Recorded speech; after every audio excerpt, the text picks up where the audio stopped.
자, 2023년 1회차 무선설비 기사 안테나 엔지니어링 문제를 풀어보도록 하겠습니다. 자, 1번입니다. 다음 중 대지의 도전율이 나쁜 경우나 동선 매설이 곤란한 곳에 적용되는 접지 방식. 한마디로 접지하기 곤란한 곳이죠. 이것을 전문용어로 대지의 도전율이 극히 나쁜 곳이다, 이렇게 말을 합니다. 수풀이 우거졌다든지 바위산으로 되어 있다든지 옥상 위라든지 이런 곳을 말하는 거죠. 그런 곳에는 일반적인 접지 방식을 쓸 수가 없어요. 그래서 이제 가상 접지라는 일명 카운터 포이지 방식을 씁니다. 답은 4번이 되겠습니다. 그래서 이제 이 접지 방식은 여러분들 시험에 안 빠지고 나와요. 그래서 이제 이것뿐만 아니라 이 나머지 접지 방식들을 여러분들이 확실하게 외우셔야 됩니다. 우리가 접지를 하는 안테나들은 장중파대 안테나죠. 그래서 이 접지 방식은 장중파대 안테나에서 나오는 거예요. 첫 번째 방식이 이 땅을 깊게 파는 거죠. 이 땅을 깊게 파서 안테나를 심는 거예요. 땅을 파면은 우리가 물이 나온다겠죠. 그래서 물이 스며들지 않도록 동판이라고 했어요. 동판이라는 것을 합니다. 그래서 동판이란 말이 나와야 돼요. 그 다음에 이제 안테나를 이렇게 접지를 하고 나서 흙을 덮으면 흙 속에도 수분이 있을 수 있어요. 그래서 여기에 목탄이라는 걸 넣는다. 수분을 흡수하기 위해서. 그래서 목탄, 그 다음에 동판, 이런 말 나오면 무슨 접지 방식이다? 심굴식이다. 깊을심, 굴을 깊게 다 팠다, 이런 뜻이라고 했어요. 그래서 심굴식이다 그랬습니다. 그래서 심굴식은 특징을 딱 외워야 됩니다. 단위 길이당 저항을 15옴을 갖고 있어요. 15옴.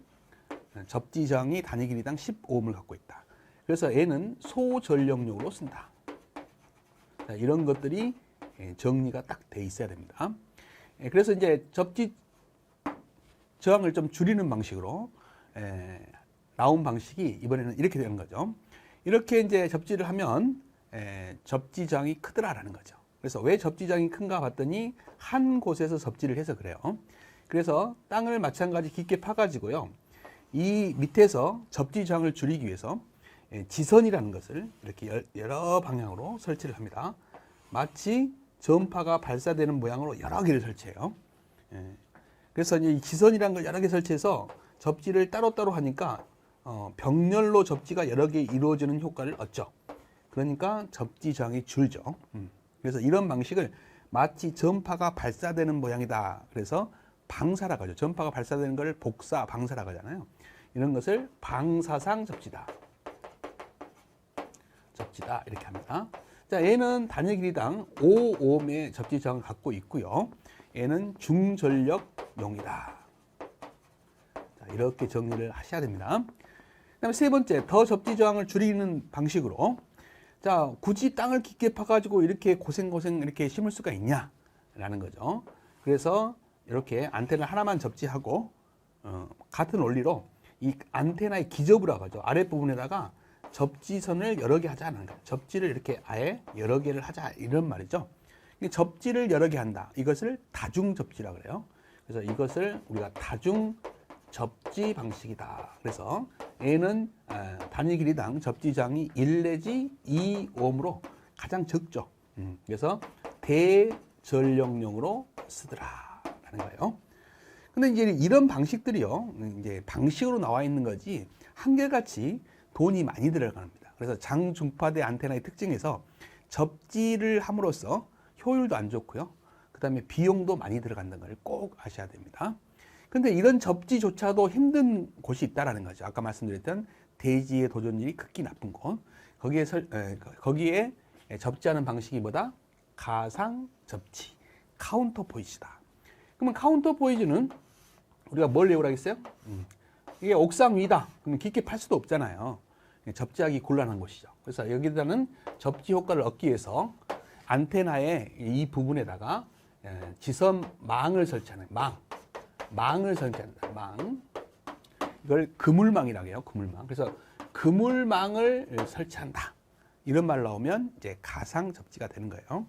그 대신 이 높이가 이제 사람 키에 닿으면 안 되니까 2.5m로 법으로 정해져 있습니다. 그래서 높이 알아두시고, 그래서 이 지선망에 여기 그물망에 흐르는 전류가 이 옥상 바닥에 변이 전류 원리로 변이 전류 원리로 접지가 되는 겁니다. 가상 접지가 되는 거다 이런 말이죠. 그래서 변이 전류 원리로 인해서 접지가 된다 이런 말도 알아둬야 됩니다.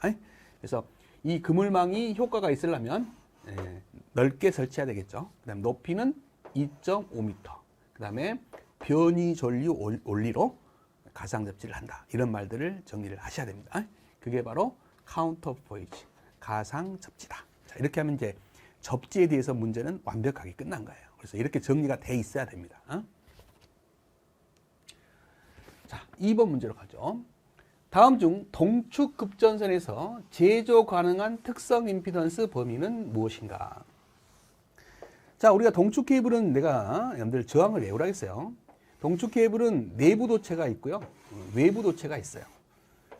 특히 이제 외부 도체는 접지가 되어 있어 외부로부터 어떤 전파가 왔을 때 영향을 못 준다 그랬죠. 그래서 유도 방향에 강한 정선 홀러가 동축 케이블이다 그랬습니다. 그래서 내부 도체의 직경을 스몰 D라고 했고요. 외부 도체의 직경을 라지 D라고 했죠. 그다음에 이제 내부 도체와 외부 도체를 격리시키기 위해서 유전 물질을 채웠는데 그 유전 물질의 비유전율을 입실론 S라고 한다. 그래서 가장 중요한 게 이제 특성 임피던스 구하는 공식이에요. 꼭 외우라겠죠. 루트 입실론 S분의 138 밑이 10인 노구입니다. 스몰 D분의 라지 D다. 그래서요. 이 스몰 D가 내부 도체의 외경이고요. 라지 D가 외부 도체의 내경, 안쪽 지름이에요. 근데 이 B가 몇일 때가 제일 좋다겠어요? 약 3.6일 때가 제일 좋다. 이것을 최적의 B다. 그랬습니다. 그래서 최적 B 알아두시고요. 그러면 변수가 이것밖에 없잖아요. 과거에는 이 B 유전율이 1인 공기 온반을 채웠다라는 거죠. 공기 온반, 공기가 채워진 온반을 넣었다 이 말이에요. 그러면 이 특성 변수가 얼마가 나온다? 이게 3.6이니까 계산하시면 이게 75옴이 나온다. 그랬죠? 75옴. 그 다음에 요즘은 이제 주파수가 높아지면서 높은 주파수의 특성이 좋은 폴리에틸이라는 물질을 채운다 했어요. 그 폴리에틸이라는 물질의 비전율이 얼마예요? 2.26이에요. 시험에 나올 때는 약 2.3으로 나온다 했죠. 그러면 이제 계산을 하게 되면 이게 얼마가 된다? 55입니다. 그래서 실제로 이런 걸 쓰고 있습니다. 55옴짜리와 75옴짜리를 쓰고 있기 때문에 우리는 외울 때 동축 케이블은 특성 임피던스가 얼마인 게 좋냐. 이 특성 임피던스는 클수록 좋은 것도 아니고 작을수록 좋은 것도 아니라겠어요. 적당한 게 좋은데 동축 케이블은 50에서 75옴 사이가 적당하다. 그래서 그 적당한 걸 쓰는 거예요. 그래서 물어보는 거죠. 답은 50에서 75옴이 된다. 이렇게 정리를 꼭 해주시기 바랍니다. 3번 문제로 가죠. 다음 빔 안테나에 대한 설명으로 틀린 것은 그랬어요. 일단 빔 안테나는요. 2분의 람다 안테나를 어떻게 한 거예요? 일정한 간격으로 배열시킨 안테나죠. 일정한 간격으로 이렇게 2분의 람다를 여러 개를 배열시킨 안테나예요. 그럼 왜 배열을 시켰냐? 이 2분의 람다 안테나는요. 지향성이 팔자 지향성이에요. 근데 이제 이 방향 탐지용 안테나도 팔자 지향성인데 방향 탐지용 안테나는 안테나 방향으로 팔자지만 이거는 안테나와 직각 방향으로 이렇게 앞뒤로 팔자라 그랬죠. 그러면 이걸 이제 배열시키다 보니까 얘도 팔자예요. 그러면 뒤로 가는 빔과 앞으로 가는 빔이 잘못되면 방해가 될 거 아니에요. 그래서 이 간격이 중요합니다. 이 간격이 2분의 람다예요. 그래야만 이 뒤로 가는 빔과 앞으로 가는 빔이 위상이 일치해 가지고 방해를 주지 않는다는 거죠. 그래서 이 앞으로 가는 빔과 이런 앞으로 가는 빔, 이런 앞으로 가는 빔끼리 합쳐져서 단일 빔으로 커다란 빔을 형성한다라는 거죠. 그래서 고이득의 고지향성의 안테나를 얻을 수 있는 게 빔 안테나의 특징이에요. 그래서 빔 안테나 그러면 일단 배열, 어레이라는 용어가 들어간다. 알겠죠? 그 다음에 단파대 안테나다. 단파대요. 그 다음에 보통 고이득의 고지향성을 띠는 안테나들은 진행파 안테나인데 얘는 진행파 안테나가 아니라는 것도 중요해요. 얘는 정제파형 안테나다. 그래서 여러분들 우리가 진행파 안테나 6개 안테나를 꼭 외워야 돼요. 그 6개 안테나 말고는 다 정제파 안테나다. 이렇게 생각하시면 됩니다. 그래서 얘는 그 6개에 속하지 않으니까 정제파 안테나라는 걸 아셔야 돼요. 근데도 고이득의 고지향성을 띠더라. 그 배열의 원리를 이용하다 보니까 그렇다라는 거죠. 그래서 이 간격도 알아두세요. 이 간격이 얼마다?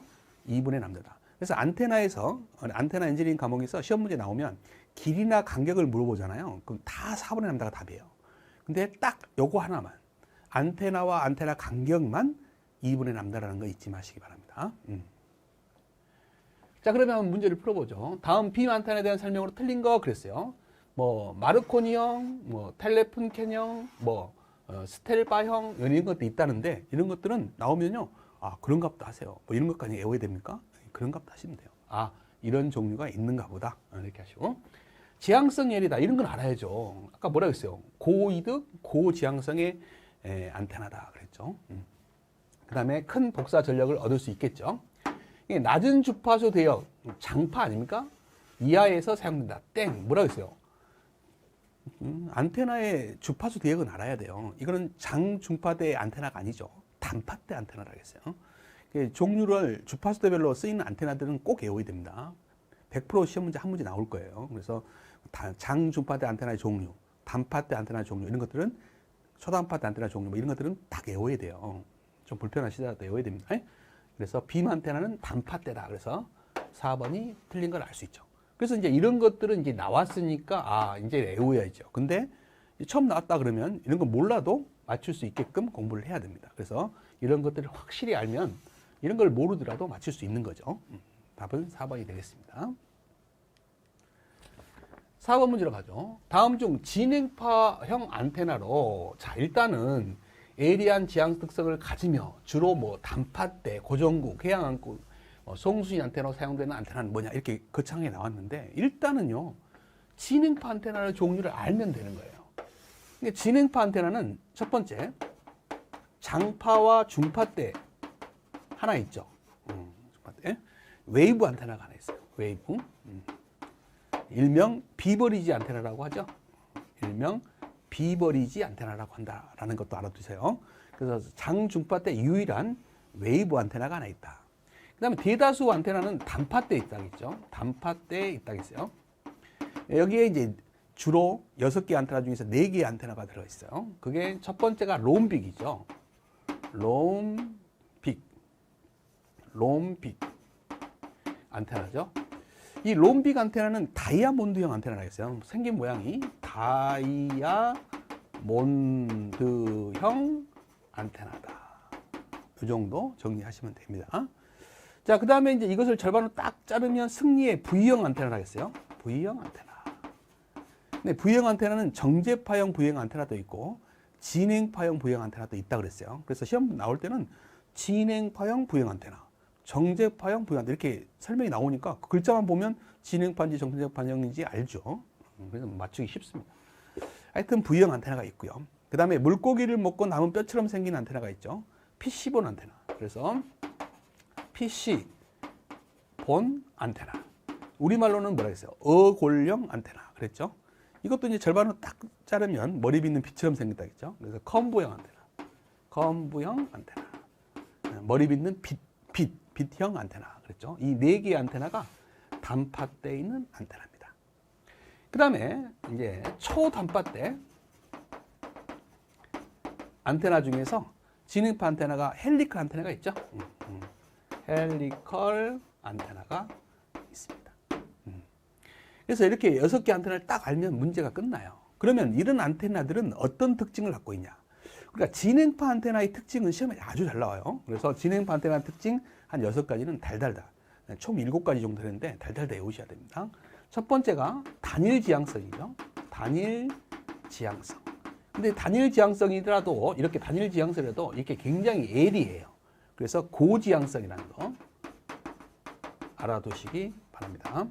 그 다음에 고이득이죠. 이득이 높죠. 근데 이제 지향성이 예리다 보니까 옆으로 새는 빔이 많다겠죠. 그래서 부엽이 많다라는 거예요. 옆으로 새는 게 많으니까 효율이 떨어지죠. 그래서 효율이 나쁘다. 그래서 진행파 안테나 특징으로 틀린 걸 골라야 할 때 항상 효율이 좋다고 나와요. 그래서 여기다 별표를 딱 하셔야 돼요. 진행파 안테나들은 한결같이 효율이 나쁩니다.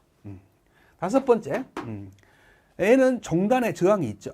저항이 달려 있죠. 그래서 종단 저항이 있다라는 거예요. 종단 저항이 있다. 중요한 게 하나 빠졌는데 광대역성이죠.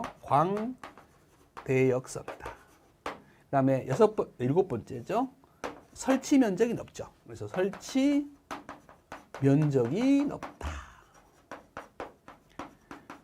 자, 그래서 이 광대역성이 이 전에 와야 되는데 하여튼 어쨌든 간에 7개는 달달달 외우셔야 돼요. 이게 이 모든 안테나들이 다 이런 특징을 갖고 있어요. 그래서 이 특징을 딱 외우시고요. 웨이브 안테나다 그러면 하나 더 외우는 게 뭐예요? 장중파대 안테나다. 이것만 아시면 되는 거예요. 일명 비버리지 안테나라고 한다. 이렇게 아시면 끝이고요. 그 다음에 롬빅 안테나 아까 뭐라 했어요? 다이아몬드형 안테나다. 이거 하나만 외우고 이건 모든 특징을 갖고 있다는 거죠. 이런 것들은 그냥 종류만 외우시면 돼요. 다 이런 특징을 갖고 있어요. 그 다음에 여기 헬리커 안테나는 얘는 좀 특이하죠. 그래서 한때 우리 핸드폰에 썼던 안테나이기 때문에 많이 나왔다가 요즘은 다 평면 안테나로 바뀐 바람에 이제 안 나오게 됐어요. 근데 얘는 이동통신에 쓰는 안테나에 쓰기 좋아요. 왜냐하면 원형 편파, 타원형 편파, 이런 직선 편파 이걸 모두 받을 수 있는 안테나. 이동통신에 좋은 안테나죠. 그래서 그런 특징을 갖고 있다는 거 알아두고 피복이 벗겨져서 나선형 안테나라고도 합니다. 그래서 나선형 안테나라고도 하는 안테나가 헬리컬 안테나다. 여기까지는 정리하시면 끝이에요. 그래서 이제 뭐 간단한 건 아니지만 이렇게 진행파 안테나는 확실하게 외우셔야 돼요. 어떤 형태든 진행파 안테나는 한두 문제가 나오거든요. 꼭 정리를 하셔야 됩니다. 그러면 이제 이렇게 진행파 안테나를 알았다면 요즘에 진행파 안테나는 딱 한 개밖에 안 보여요. 그러면 이런 특징 몰라도 알 수 있고 일단 단파대라는 것도 보고 롱빅인지 또 알아야 되죠. 그죠? 그래서 답은 4번이 된다. 자, 5번으로 갑니다. 자, 루프 안테나가 나왔어요. 이 루프 안테나는 과거부터 지금까지 줄기차게 잘 나오고 있는 안테나입니다. 그러면 루프 안테나도 특징이 한 6가지 되거든요. 그걸 딱 외우시면 되는 거예요. 루프 안테나는요, 제일 중요한 게 일단은요, 이 루프 안테나는 방향 탐지용 안테나입니다. 그래서 방탐용 안테나예요. 방향 탐지용 안테나를 줄여서 방탐용 안테나라고 하죠. 이런 방향을 탐지하는 안테나들은 한결같이요. 한결같이 수평 방향의 지향성이 수평면의 지향성이죠. 지향성이 팔자 모양이에요. 팔자 모양이다. 이게 안테나가 이렇게 있으면 이렇게 팔자다 이 말이죠. 빔의 모양이. 방향 탐지용 안테나는 다 그래요. 그래서 팔자 지향성. 이걸 머릿속에 꼭 넣고 있어야죠. 자, 그러면 특징 6가지를 정리해 볼까요? 소형이면서 이동이 쉬워요. 소형이며 이동이 쉽다라는 거죠. 두 번째는요, 요거예요. 방탐용 안테나예요.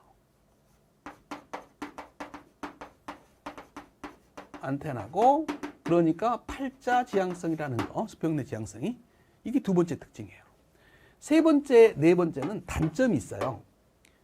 얘는 앞뒤로 빔이 일정하기 때문에 180도 불확실성이 있어요. 이 말이 이제 전문 용어인데 무슨 말이냐면 전파가 이쪽에서 수신이 됐다. 어떤 물체를 탐지할 때 부딪히고 오는 파가 이쪽으로 왔다. 그러면 전개강도가 제일 세죠. 그러면 이쪽에서 물체가 오는지 알아요. 근데 문제는 뭐냐면 이쪽도 같은 방향의 세기가 있죠. 그러니까 이쪽에서 왔는지 이쪽에서 왔는지 수신단에서는 잘 몰라요. 애매모호하죠. 전개강도 크기가 똑같으니까. 그래서 180도의 위상차가 있다라 이렇게 표현하는 거예요.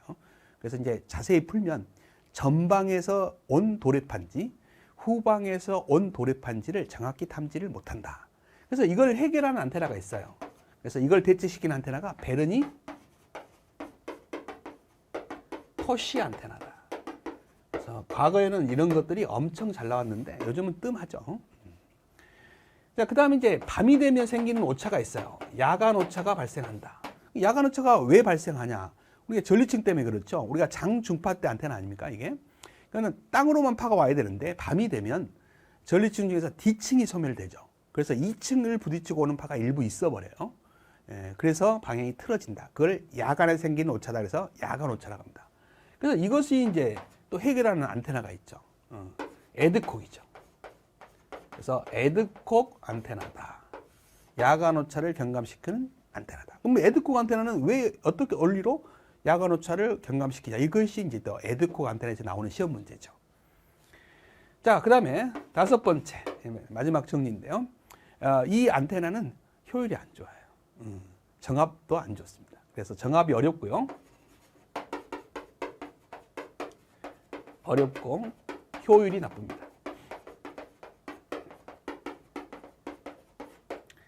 자, 그래서 이렇게 다섯 가지를 딱 정리하면 이 루프 안테나는 끝나는 거예요. 이렇게 정리함으로써 끝내야지 정확하게 문제를 맞을 수 있습니다. 이걸 외웠다면 한 문제를 풀어보세요. 루프 안테나 설명으로 틀린 것은 그랬어요.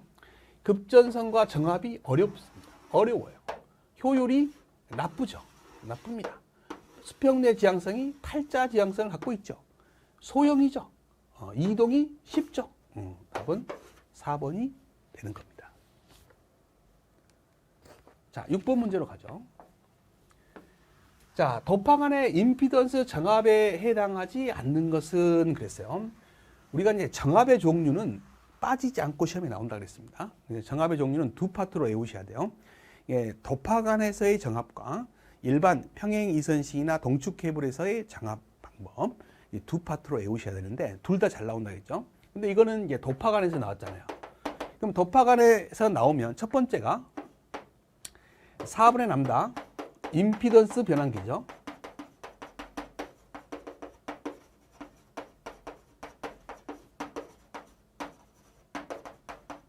자, 4분의 람다 임피던스 변환기에 의한 정압 방법이 있어요. 이 4분의 람다 임피던스 변환기를 다른 말로 Q 변성기라고 하죠. Q 변성기. 그래서 Q 변성기에 의한 정압 이렇게 나올 수도 있습니다. 두 번째가 스터브죠.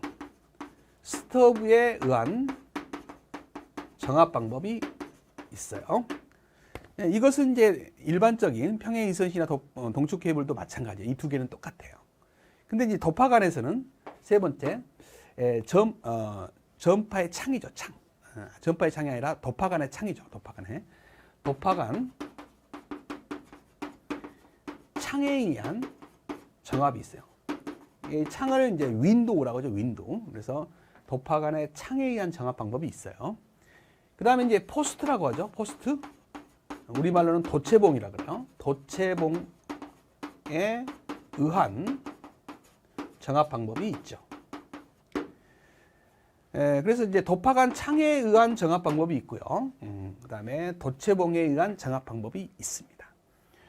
그 다음에 이게 이제 기본적인 네 가지고, 요거 말고도 여기 나와 있는 무반사 종단 회로에 의한 정압도 있어요. 무반사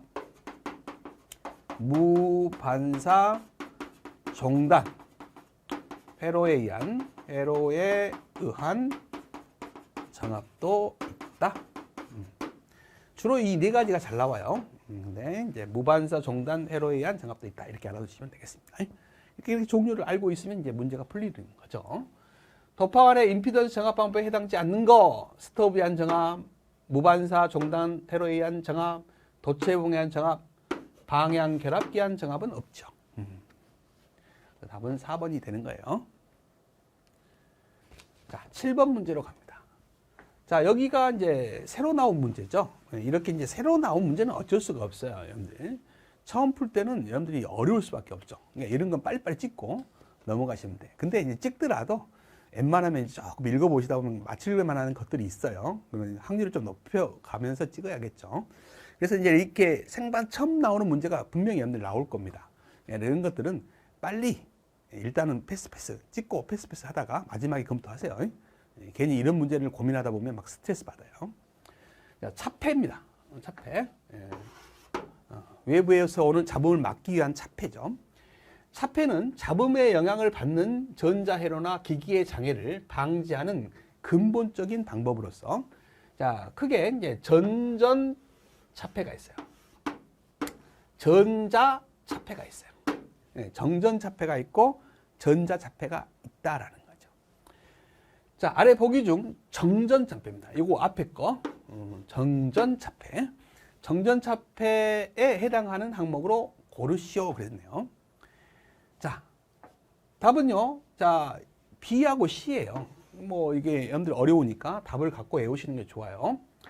외부에서 발생하는 자속에 영향을 받거나 외부로 자속을 누설시키기 쉬운 부품을 우리가 이제 밑줄 그으세요. 고투자율.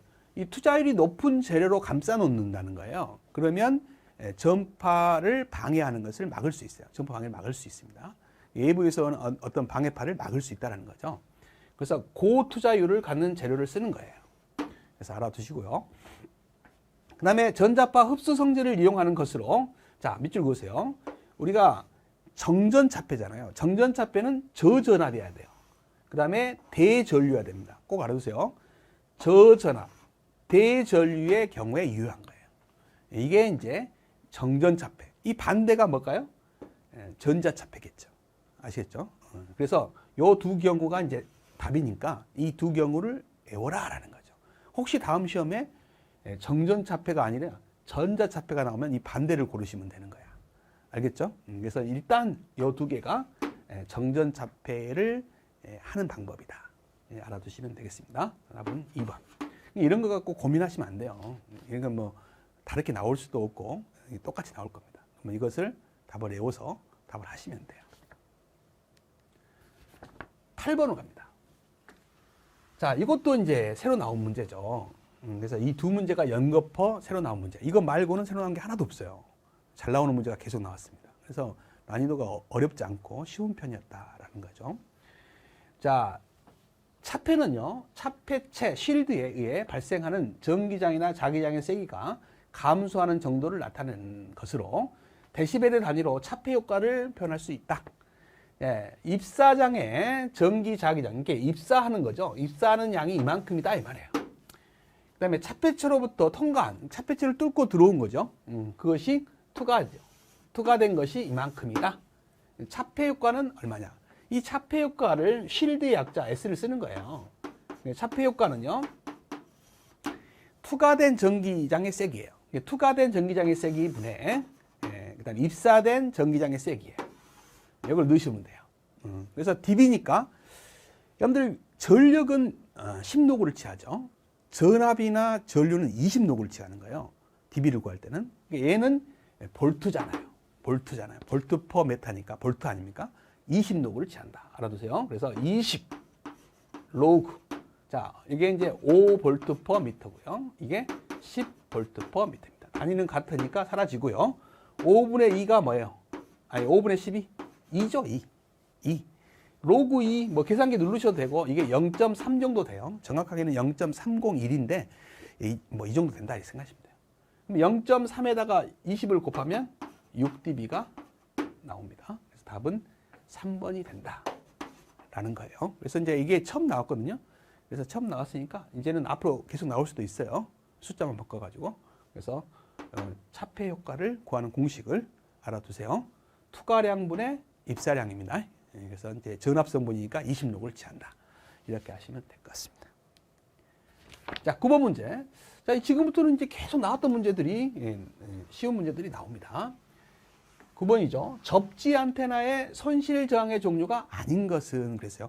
이 손실 저항 꼭 외워야 됩니다. 여러분들, 접지 안테나가 아니면 접지 저항이 없죠. 근데 이제 접지 저항일 때 손실 저항의 종류를 아셔야 되고, 그 저항줄 중에서도 가장 큰 저항이 뭔지도 아셔야 돼요. 접지 안테나에서 가장 큰 저항은 접지 저항입니다. 접지 저항. 자, 기타 저항을 다 더한 것보다 더 커요. 접지 저항이 제일 크다. 꼭 알아두시고. 그 다음에 도체가 자신이 갖고 있는 순수한 저항이 있어요. 이게 예를 들어서 금도 저항을 갖고 있잖아요. 은도 저항률이 있잖아요. 그러듯이 본인 자신이 갖고 있는 고유의 저항이 있습니다. 도체가 갖고 있는 저항을 도체 저항이라고 해요. 그 다음에 이제 안테나를 세울 때 지지물 때문에 생기는 저항들이 있어요. 그것을 유전체 손실이라고 합니다. 안테나의 지지물, 지지대 때문에 생기는 손실이죠. 손실입니다. 그 다음에 이제 소용돌이 모양의 전류 성분 때문에 생기는 손실이 있어요. 와류 손실이라고 하죠. 와류. 천둥, 번개 이런 것 때문에 생기는 손실도 있죠. 코로나 손실, 코로나 손실. 등등등등 이런 것들이 이제 손실저항의 종류입니다. 그럼 시험에 뭐가 나오냐? 다음 중 손실저항의 종류가 아닌 걸 골라라. 이렇게 나와요. 그러면 필요한 저항이 있다는 거죠. 우리가 꼭 필요한, 전파를 발사할 때 꼭 필요한 저항, 복사저항입니다. 다른 말로 방사저항이라고 하죠. 그래서 복사저항, 방사저항은 꼭 필요한 저항이에요. 손실저항이 아니다. 내가 이렇게까지 알려줬는데도 오래전에 그 학생은 벌써 나이가 40 가까워졌을 것 같은데요. 이걸 틀렸어요. 이걸. 복사저항이 손실작용인가 아니다 이렇게 강조를 했는데 그걸 틀려. 그래서 그 한계차로 떨어진 친구가 있었어요. 안타깝죠. 기억이 남습니다. 여러분들은 그러시면 안 돼요. 손실저항의 종류가 아닌 거 뭐요? 복사저항. 복사저항은 꼭 필요한 저항이에요. 그래서 복사저항은 클수록 안테나의 이득, 효율 이런 것들이 좋아집니다. 그래서 복사저항은 커야 돼요. 손실저항은 작아야 되죠. 그래서 이제 가장 시험에 잘 나오는 것은 효율 구하는 공식이죠. 그래서 효율은 복사저항과 손실저항을 더하면 이 손실저항을 다 더한 것이 이거예요. 이거 복사저항 다 더하면 전체 저항이 되죠. 그 부분에 복사저항은 클수록 좋다 했죠. 곱하기 100. 이게 효율 구하는 공식이다라는 것까지 정리하면 이제 저항에 대해서는 끝난 거예요. 그래서 저항의 종류 알아야 되고 손실저항에서 가장 큰 저항이 뭐라고요? 접지 안테나에서 접지 저항이다. 알아셔야 되고 그다음에 손실저항의 종류가 아닌 건 뭐냐 그러면 복사저항이다. 그다음에 효율 구할 때 이 저항을 이용해서 구할지 알아야 된다. 아시겠죠? 그래서 여기는 접지저항 안테나에 손실저항의 종류가 아닌 거 뭘까요? 부하저항. 부하저항은 아니죠? 답은 4번이 되겠습니다. 자, 10번으로 가죠. 전개 강도 측정을 하는 장소로 전파 무반사실이라고도 하며 측정실 주위의 벽을 전파의 흡수체로 만들어 반사가 전혀 없도록 한 사이트는 무엇인가? 이것을 이제 전파 암실이라고 합니다. 알아두세요. 전파 암실이다. 이렇게 말해요. 11번으로 가죠. 이 주파수 대역은 꼭 외우셔야 됩니다. 우리는 주파수 대역은 우리가 이제 장파부터 제가 외우라겠죠. 장파, 로우 프리퀀시부터 외우라겠어요.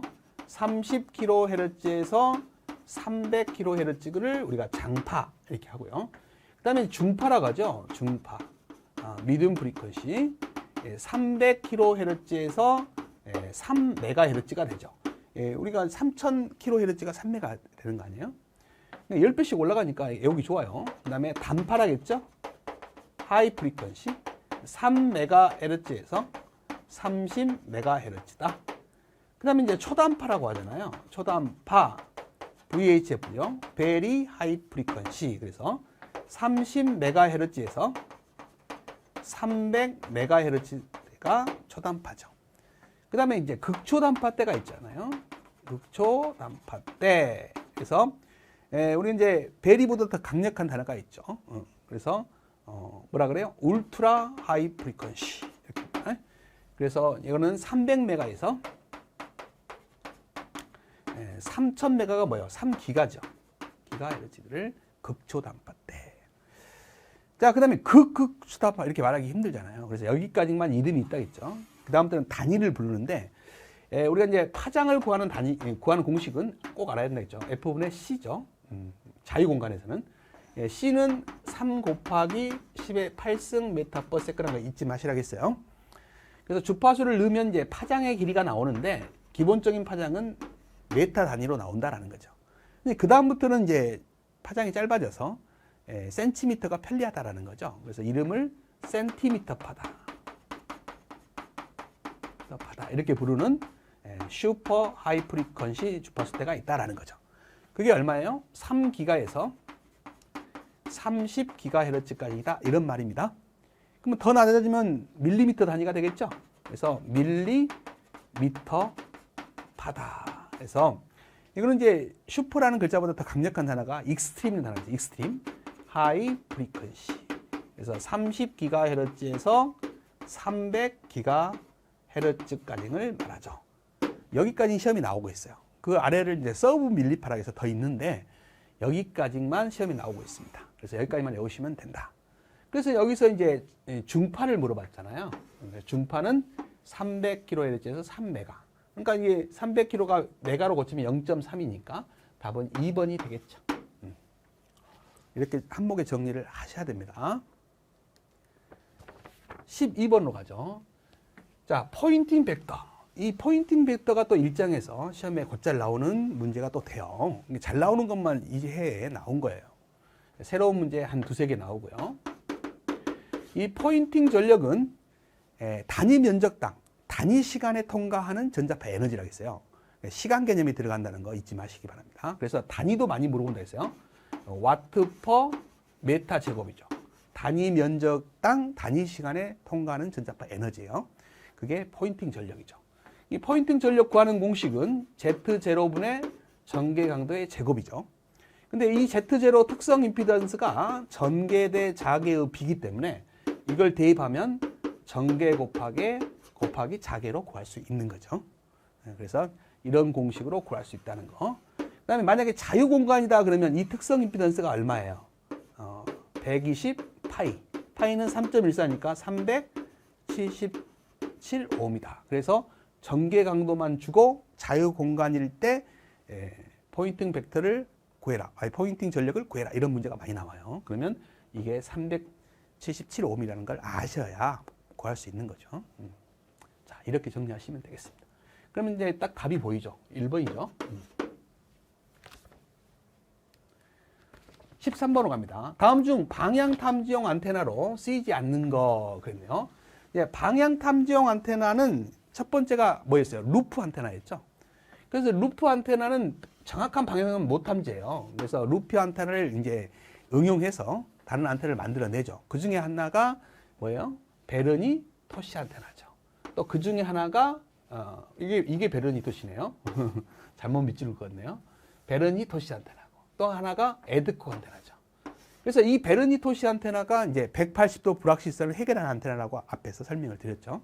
그다음에 에드콕은 야간 오차를 해결한 안테나다. 특징을 아셔야 됩니다. 그래서 비버리지 안테나는 뭐였어요? 장중파대 안테나로서 일명 이제 웨이브 안테나인데 만든 사람 이름을 따서 이렇게 비버리지 안테나라고도 한다. 그래서 이 비버리지 안테나는 장중파 때 유일한 진행파 안테나예요. 진행파 안테나. 그래서 답은 3번이 되겠습니다. 14번으로 가죠. 자, 다음 중 주파수가 높아짐에 따라 점차 세기가 작아지는. 오히려 주파수가 보통 높으면 잡음이 큰데 얘는 특이하게 주파수가 높으면 높을수록 잡음이 줄어들어요. 오히려 주파수가 낮아지면 잡음이 커지는 저항을 물어보고 있어요. 이것을 핑크 잡음이라고 합니다. 그래서 다른 말로 플리커 잡음이라고 해요. 알아두시기 바랍니다. 이 중에서 백색 잡음 알아둬야 돼요. 백색 잡음은 전 주파수 대역에 골고루 퍼져 있는 잡음이에요. 그래서 화이트 노이즈, 백색 잡음이다. 이렇게 말합니다. 이런 백색 잡음에 또 근접한 실존하는 잡음 중에 열잡음이 있어요. 열잡음이 있습니다. 열잡음이 백색 잡음처럼 이제 장악하지는 않지만 거의 근사화되게 퍼져 있는 잡음입니다. 전 주파수 대역에. 자, 알아두시기 바랍니다. 답은 3번입니다. 자, 15번으로 가죠. 자, 위상속도와 군속도에 대해서 나왔어요. 여러분들 위상속도하고 군속도를 곱하면 도파관 내부에서 광속도의 제곱이다. 이건 전파의 성질에서 제가 굉장히 중요하다고 애우라겠어요. 전파의 성질 세 번째에 들어가 있었어요. 저희 교재. 그래서 위상속도와 군속도를 곱하면 광속도의 제곱인데 위상속도는 굴절률분의 우리 광속도 C하고 같다겠죠. 이게 위상속도 구하는 공식이에요. 이게 굴절률이에요. 빛의 속도죠. 그 다음에 이제 군속도는요, N 곱하기 C예요. 그러니까 N은 굴절률이 크면 더 커지는 거고요. N은 굴절률이 크면 작아지는 거다라는 거죠. 근데 요거하고 요걸 곱하면 어떻게 된다는 거예요? C의 제곱이 된다. 광속도의 제곱이 나온다. 그래서 이런 것까지 이제 세세하게 나오고 있어요, 요즘. 그래서 과거에는 이런 거 잘 안 냈어요. 근데 요것만 알면 됐었는데 이제는 요것까지 딱 정리를 하시면 문제가 풀립니다. 자, 풀어볼까요? 위상속도에 대한 설명으로 맞지 않는 것은 일정한 위상 자리가 이동하는 속도를 말한다. 자, 일정한 위상 자리가 이동하는 속도. 자, 위상 속도하고 군속도의 곱은 광속도의 제곱이 된다. 굉장히 중요하죠. 전파의 성질 세 번째라고 했어요. 도파간 내에서 위상 속도는 광속도 빠르다. 이거 알아두세요. 도파간 내부에서는 위상 속도는 광속보다 빠릅니다. 반대로 군속도는 느려요. 알겠죠? 도파간 내부에서는. 그다음에 매질의 굴절률이 커지면 이 N이죠. 이 굴절률이 커지면 위상 속도는 빨라집니까? 이 굴절률이 커지면 분모가 커지는데 작아지겠죠? 느려집니다. 그래서 답은 4번이 틀렸다. 그래서 요즘 들어 이 공식을 가지고 물어보는 이런 문제가 나오고 있어요. 트렌드예요. 그래서 꼭 알아두시기 바랍니다. 그래서 이것만 중요한 게 아니라 이런 용어들이 중요합니다. 아시겠죠? 자, 16번으로 갑니다. 자, 다음 중 정제파를 설명하는데 옳지 못한 것은 뭐냐? 자, 우리가 진행파가 있고 정제파가 있죠. 진행파는 반사파가 없는 파예요. 그래서 앞으로만 나아가는 파를 뭐라고요? 진행파, 즉 반사파가 없는 파죠. 근데 진행파와 반사파가 섞이게 되면 생기는 게 정제파죠. 그렇죠? 그래서 이제 정제파는 영어로 스탠딩 웨이브라고 했어요. 마치 서 있는 파처럼 보인다. 실제로는 서 있지 않는다 했죠. 가는 파와 반사에서 오는 파가 뒤섞이다 보니까 진폭만 제자리에서 커졌다, 작아졌다 이렇게 보인다 그랬어요. 그래서 스탠딩 웨이브, 서 있는 파처럼 보인다 이렇게 표현을 한다 그랬습니다. 그래서 걔는 움직이지 않기 때문에 움직이지 않는 파는 위상이 변하지 않는다 그래요. 그래서 진폭만 변하고 위상이 변하지 않는 파가 정제파의 특징이 됩니다. 반대로 진행파는 움직이는 파니까 위상이 변하는 파예요. 그 대신 진폭은 일정한 파죠. 이해되시죠? 그래서 그 두 개의 특징을 꼭 외우셔야 돼요. 자, 그래서 정제파에 대한 설명을 옳지 않은 거 그랬습니다. 한쪽 방향으로만 진행하는 파는 진행파예요. 그래서 바로 답이 1번이라는 걸 알 수 있죠. 그 다음에 정합이 되어 있지 않을 때 정제파가 생기는 겁니다. 왜? 반사파가 생기니까. 그 다음에 정제파가 클수록 전송소실이 크다라는 거죠. 그러니까 정제파는 큰 게 안 좋은 거죠. 그 다음에 전류 전압의 위상. 위상은 변해요? 안 변해요? 안 변해. 그러니까 서 있는 것처럼 보인다겠죠. 뭐가 변한다요? 진폭이 변한다겠죠.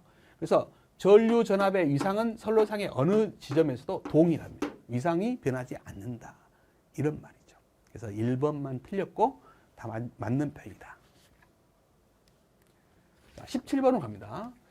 자, 다음 중 제펠린 안테나죠. 제펠린 안테나는 2분의 람다 안테나에 한쪽만 세워놓고 한쪽을 없애버리는 안테나라겠어요. 그래서 과거에는 체펠린 이렇게 나오기도 하고 발음상 제펠린 안테나입니다. 이 안테나는 이제 설치 곤란한 거 간이 시설에 설치한다고 했죠. 그래서 설치 곤란한 간이 시설에 설치하는 것이고요. 그 다음에 특징으로서는 얘는 전압급전만 한다 했죠. 전류급전 못 한다 했어요. 그런 걸 아셔야 돼요. 당연히 얘는 정제파 안테나죠. 진행파 안테나 6개에 속하지 않잖아요. 그래서 그런 것들을 아시면 되고요. 얘는 또 하나의 특징이 임피던스 정합회로가 필요 없어요. 그게 이제 중요한 특징이 됩니다. 그래서 전압급전을 한다, 임피던스 정합회로가 필요 없다. 그 다음에 뭐 당연히 진행파 안테나가 아니니까 정제파 안테나다. 이런 것이 중요합니다. 자, 일단 1번 전압급전 방식이라는 건 알아야 돼요. 그 다음에 진행파 안테나 아니죠. 정제파 안테나예요. 그 다음에 평형 동저 급전선이고요. 임피던스 정합회로가 필요 없는 이런 특징을 갖고 있어요. 그래서 특이한 특징으로 전압 급전만 하고요. 그 다음에 임피던스 정합회로가 필요 없다. 이 두 개의 특징이 특이하죠. 그래서 두 개만 딱 외워주시면 되는 것이 제펠린 안테나입니다. 18번으로 가죠. 자, 선택도, 퀄러티 팩터라고 하죠. 선택도 Q를 다른 말로 첨해도, 양호도라고도 해요. 아닌 건 뭐예요? 안정도지 뭐. 해당되지 않는 거. 안정도가 됩니다. 그래서 선택도는 클수록 좋습니다. 항상 선택도는 클수록 좋다. 그래서 다른 말로 첨해도, 양호도 이렇게 부르는 것이 Q다. 자, 상관없는 건 안정도다라는 거죠. 19번입니다. 자, 전자파 장애가 발생하는 전자파 전달 요소가 아닌 것은 그랬어요. 전자파 장애가 발생하려면 그 발생원이 있어야 될 거 아닙니까? 그 다음에 그걸 당한 사람도 있어야 될 거 아니에요? 그죠? 발생원. 그걸 당한 사람이 뭐야? 가뭉체라고 합니다. 가뭉체. 그러면 거기서 발생해가지고 오는 도중에 어떻게 왔겠어요? 뭔가 전달 매체가 있어서 왔을 거 아닙니까? 그래서 전달 경로 또는 전달 매체가 요소가 되는 거죠. 아닌 것은 반사체입니다. 그래서 발생원, 가뭉체, 전달 경로가 우리가 전자파 장애가 일어나는 전달 요소가 되는 거예요. 아시겠죠? 그래서 아닌 건 2번이 된다. 자, 20번으로 갑니다. 주파수가 높아짐에 따라 도선의 바깥쪽으로 전류가 흐르려고 하는 현상. 여러 번 이야기했죠. 우리가 도선이 이렇게 있으면 도선에 골고루 전류가 흘러야 잘 흐를 수 있어요. 근데 우리가 전기선에서도 마찬가지지만 전류를 흐르면 이 전류가 흐르면 직각 방향으로 뭐가 자개 성분이 회전한다 그랬죠. 이 자개 성분은 뭔가 끌어당기는 힘이라고 했잖아요. 그래서 전류를 자꾸 끌어당기니까 이렇게 가는 거죠. 실제로는 또 이렇게 가지도 않는다 했죠. 이렇게 뺑 돌아서 간다 했죠. 그래서 뺑 돌아서 가쪽, 표피 쪽으로만 전류가 많이 흐릅니다. 그래서 실제로 도선을 전기선을 실제로 측정해 보면 가운데 중심에 원래 전류가 많이 흘러야 되는데 이론상 거기는 거의 전류가 없고 가장자리로만 전류가 흐르려고 하죠. 그러니까 넓게 흘러야 되는데 전류가 잘 흐르는데 거기 가장자리로만 좁은 데로만 자꾸 가려고 하니까 전류가 잘 흐르지 못하죠. 그래서 저항이 생기는 거죠. 그 저항의 원인이 바로 표피 효과다라는 거죠. 그래서 주파수가 높을수록 이런 현상은 더 강하다라는 것도 알아두세요. 그래서 표피 효과는 주파수가 높을수록 더 강하다. 아시겠죠? 답은 1번이 됩니다. 자, 이렇게 해서 20문제를 다 풀었습니다. 자, 고생 많으셨습니다.